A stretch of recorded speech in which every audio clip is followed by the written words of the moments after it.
denn mach? Gibt es eine einfache BTC-Definition? Nein. Was kostet ein Bitcoin? Geld. Welchen Startpreis hatte Bitcoin? Keine Ahnung. 1 € ungefähr. Hallo so Mama. plus minus.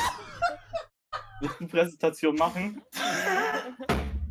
Dann, Mama. hier sieht man ein Bitcoin. Tschüss. Hier sieht man ein Bitcoin. 18:30. Okay. Hier sieht man ein Bitcoin. Man sieht die Bitcoin-Zeichen auch hinter dem Bitcoin. Mama, wir machen Und Präsentation. Digga, halt Maul, ich bin dran. Warte kurz, wir machen Präsentation. Ja, tschüss. Hier sieht man ein Okay, wir können Bitcoin weitermachen. und dahinter sieht man die verschiedenen Diagramme von den Bitcoins. Genau. Ja. Das drittgrößte Bitcoin. Das hat der basically gesagt. Genau, das steht dahinter. Das ist, Ein Bild. das sind halt Bilder mit Bitcoin. Das ist Clickbait wie Hugos Videos. Das war's gut, das war's.